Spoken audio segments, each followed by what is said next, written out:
जब परमेश्वर के साथ में जीते हैं, खुदावन आपसे जो चाहते हैं, क्या आप उसके लिए तैयार हैं?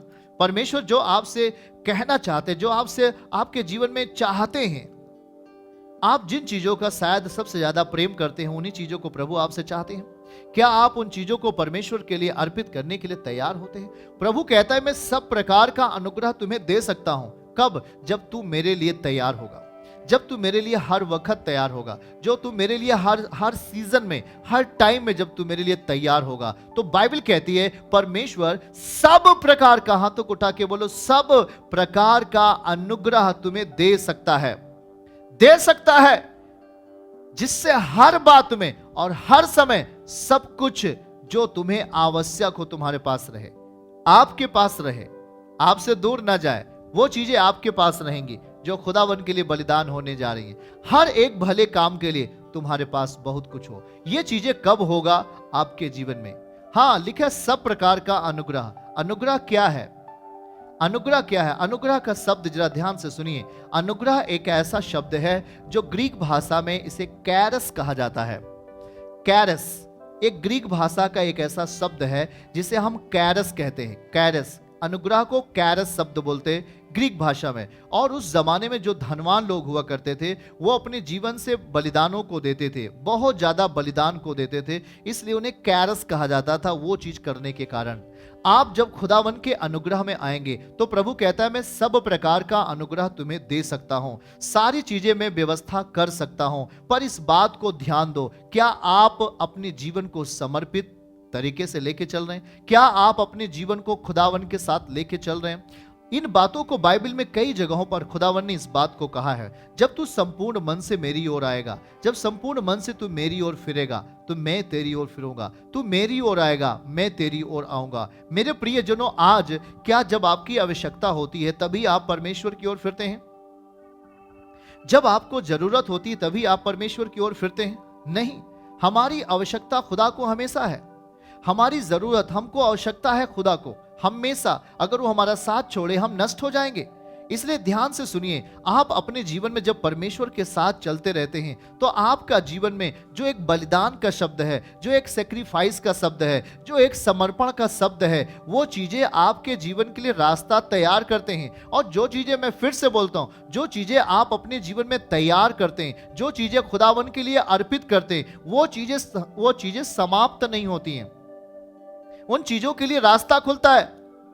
अब्राहम ने अपने बेटे को जब बलिदान के लिए अर्पित करने का पूरा अपने जीवन को समर्पित करने के लिए जब तैयार कर दिया, तो मैं आपसे सवाल पूछूं, क्या उसका बेटा मरा?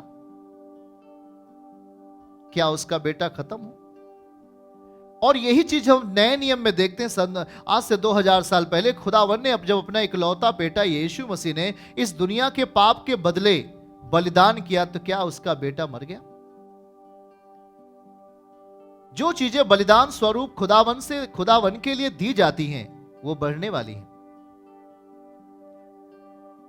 पिछले दिनों में चैप्टर में समझा रहा था, फिलिपियों 4 अध्याय 17 पद, वो आपके जीवन के एक फल होता है जो बलिदान के लिए दी जाती हैं।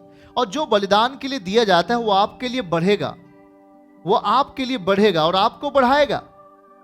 वो आपको रोकेगा नहीं, वो आपको बढ़ाएगा। कहां गया आपका प्रेम? कहां गया आपका समर्पण? क्या आप इस महामारियों को देखकर आपका समर्पण और आपका प्रेम खत्म हो गया? आप स्वर्ग के राज्य के लिए तैयार नहीं हो रहे? मेरे प्रियो, इन अंतिम दिनों में देखो, खुदावन अपने लोगों की मदद कर रहा है। इन महामारियों के टाइम में लोग, परमेश्वर के लोग चंगे हो रहे हैं। खुदावन उन्हें चंगा कर रहा है, उन्हें प्रोटेक्ट कर रहा है, उन्हें सुरक्षित कर रहा है। पर माने इस बात का भी है कि क्या आप अपने जीवन को खुदा के समीप लेके आ पाए हैं? एक बातों को देखिए, रोमियो अध्याय 5 और उसका 6 पद को, रोमियो अध्याय 5 और उसके 6 पद को पढ़िएगा। परमेश्वर क्या कहता है, देखिए क्या बाइबल कहती है। क्योंकि जब हम निर्बल ही थे तो मसीह ठीक समय पर भक्तिहीनों के लिए मरा। यह शब्द और उत्पत्ति 22 अध्याय का दूसरा, ये जो हमने पढ़ा आपके लिए, ये दोनों देखिए, तुलना करिए। एक तरफ अब्राहम जब अपने बेटे को बलिदान के लिए देता है, वो इच्छा पूरी करता है परमेश्वर की, और जब आप परमेश्वर की इच्छा पूरी करते हैं, वो चीजें खत्म नहीं होती हैं। जो चीज आप खुदावन के लिए देंगे वो चीजें बढ़ती हैं, वो चीजें मजबूत बनती हैं, स्ट्रेंथ बनती हैं, वो चीजें स्ट्रांग बनती हैं, वो चीजें माइटी बनती हैं, शक्तिशाली बनती हैं आपके जीवन में। तो जिस तरीके से अब्राहम ने अपना इकलौता पुत्र और 25 सालों के इंतजार के बाद जो एक फल आया, और वो फल खुदावन ने कहा कि मुझे दे, पर वो जब वो उस चीज को बलिदान करने के लिए जाता है तो कहता है, ना अब्राहम, इसे तू छूना नहीं, देख मैं यहां हूं। मतलब हमें मौका मिलता है खुदावन को देखने के लिए। और उसी तरीके से देखिए, इंसान जब पाप में गया, इंसान जब गुनाह में गया, वो निर्बल हो गया, वो कमजोर हो गया, तो खुदावन ने यहां पर अपना इकलौता पुत्र बलि किया। वो इसलिए बलि कर रहा है कि जो चीजें बलिदान स्वरूप दी जाएंगी, भलाई के लिए जो चीजें बलिदान स्वरूप दी जाएंगी, वो चीजें कभी खत्म ना होंगी। वो चीजें उस व्यक्ति को और महिमा में बना देंगी। आमीन, हालेलुया। और देखिएगा, क्योंकि जब हम निर्बल थे तो मसीह ठीक समय पर भक्तहीनों के लिए मरा, हमारे लिए मरा। कौन? जब हम निर्बल थे, जब हम कमजोर थे, जब हम बीमारी में थे, जब हम समस्याओं में थे, तो खुदावन ने स्वयं अपना इकलौता पुत्र हमारे लिए दे दिया कि वो हमारे लिए मरे ताकि हम जिंदा हो जाएं। वो हमारे लिए मरे, हमारी जगह पे वो मरे, हमारी जगह पे वो मरे। और जिस तरीके से वहां हम देख पाते हैं कि उत्पत्ति 22 अध्याय में परमेश्वर ने किस तरीके से खुदावन के लिए क्या रख छोड़ा। और वहां बाइबल कहती है कि देखिए 22 के 13 को पढ़िए। और जब अब्राहम ने आंखें उठाई, 22 के 13 कहता है कि जब अब्राहम ने आंखें उठाई तो क्या देखा कि उसके पीछे एक मेमना खड़ा है, एक मेढ़ा खड़ा हुआ है, और वो अपने सींगों में एक झाड़ियों में फंसा हुआ है। अतः अब्राहम ने जाके उस मेढ़े को लिया और अपने पुत्र के स्थान पर उसे होम बलि करके चढ़ाया। बाइबल को देखिए, वचन को देखिए, अपने पुत्र के स्थान पर, अपने पुत्र के स्थान पर, पुत्र की जगह पर, अपने पुत्र के स्थान पर। बाइबल पूरा देखिए, मेढ़े को लिया और अपने पुत्र के स्थान पर उसे होम बलि करके चढ़ाया। तो जब चढ़ाया तो ध्यान से सुनो, खुदावन ने किसको चढ़ाया? अब्राहम को कहा यह बात को करने के लिए। जब अब्राहम अपना बेटे को दिया तो खुदावन ने वहां पर क्या इंतजाम किया? बाइबल कहती है परमेश्वर यहोवा इरे है, मतलब प्रबंध करने वाला है हमारे जीवन को सुरक्षित रखने के लिए। वो कभी मनुष्य की बलि लेता नहीं है, वो कभी मनुष्य के बलि, वो हत्यारा नहीं है, वो करुणामयी है, वो जीवित है, पर वो हमारे जीवन को देखना चाहते हैं कि हम उसे किस हद तक प्रेम करते हैं। और जब हम इस बात को रोमियो 5 अध्याय 6वें पद में पढ़ते हैं तो वहां बाइबल कहती है कि हम जब निर्बल थे और जब हम कमजोर थे तो यीशु हमारे लिए मरा। और क्या जब वो मरा तो क्या मर गया? बाइबल कहती है जो बलिदान के लिए दिया गया इस दुनिया में हम सब के लिए, वो हमेशा के लिए जी उठा। हमारे लिए पाप के लिए तो मरा, हमारे लिए गुनाह को लेकर मरा, पर तीसरे दिन वो जी उठा। फिर से मैं बोलता हूं, जो चीज समर्पण में दी जाने वाली है वो कभी खत्म नहीं होती। क्या आप उसके लिए तैयार हैं? क्या आप अपने जीवन को तैयार कर पा रहे हैं? वो प्रसन्न करने वाला परमेश्वर है, वो हत्यारा नहीं है, वो दया करने वाला परमेश्वर है, वो करुणा करने वाला परमेश्वर है, वो हमें बचाता है, वो हमें छुड़ाता है। हम जब उसके साथ चलते रहते हैं, जब उसकी महिमा में चलते रहते हैं, जब उसके साथ सेवकाई में चलते रहते हैं, तो हमारा मन कठोर क्यों बन जाता है? हमारा मन उसके प्रति कठोर क्यों हो जाता है? क्योंकि हमने उसे कभी आजमाइश नहीं किया, हमने कभी अपने जीवन को समर्पित नहीं किया। और जब हम समर्पित नहीं करते हैं तो हम उसके द्वारा किसी भी प्रकार का साइन, चिन्ह अपने जीवन में नहीं देखते। और जब हम समर्पित करते हैं, जब अपने जीवन को तैयार करके समर्पित करते हैं, तो वो हमारे लिए एक चिन्ह बन जाता है। हाँ मेरे, वो हमारे लिए एक चिन्ह बन जाता है। समर्पण करो अपने जीवन को। कोई भी परिस्थिति आपके सामने आवे, पर उससे प्रेम करना कम ना करो। अपने जीवन को जब उसने हमारे लिए बलि कर दिया, जब हम निर्बल थे, जरा सोचो, हमारी निर्बलता में खुदा बलिदान हुआ, खुदा का बेटा बलिदान हुआ, हमारी कमजोरी के लिए, हमारी बीमारियों के लिए, हमारी गरीबी के लिए इकलौता पुत्र बलिदान हुआ। और जो बलिदान हुआ वो भेंट स्वरूप दे दिया गया था इस दुनिया के लिए। और जिसने, यीशु मसीह ने कहा, पिता ने कहा, जिसने मेरे भेजे हुए पर विश्वास करेगा वो कभी नाश ना होगा। क्या इसहाक का जनरेशन खत्म हुआ? बलि करने के पहले खुदावन ने अब्राहम से क्या कहा? तेरी जनरेशन ऐसी होगी, बालू के किनकों के समान होगी, तेरी जनरेशन के द्वारा लोग आशीष पाएंगे, तेरे पीढ़ी पीढ़ी आशीषित होगी। तो जरा सोचो, क्या वो उसके बेटे को बलि कराए? क्या उसके बेटे को वो मारे? नहीं। आप इन हालातों में कभी कभी आ सकते, या आप इन परिस्थितियों में कभी कभी आ सकते, पर आपका ध्यान, आपका जो मन है वो खुदा के वचन पे चले जाना चाहिए, परमेश्वर के वचन पे चले जाना चाहिए। और निश्चय ही परमेश्वर हत्यारा नहीं है। बाइबल को देखिए, भजन 30 और उसका 5 पद क्या कहता है, वो आपके जीवन के लिए क्या बोल रहा है। भजन संहिता 30वां अध्याय और 5 पद को पढ़िए तो परमेश्वर की प्रसन्नता जीवन भर के लिए, ऐसा बाइबल कहती है। देखिएगा, और वहां लिखा है, क्योंकि उसका क्रोध तो क्षण भर का होता है, परंतु उसकी प्रसन्नता जीवन भर की होती है। कदाचित रात को रोना पड़े, परंतु सवेरे आनंद पहुंचेगा। हालेलुया, सवेरे आनंद पहुंचेगा। इंतजार कर रहा है सवेरा।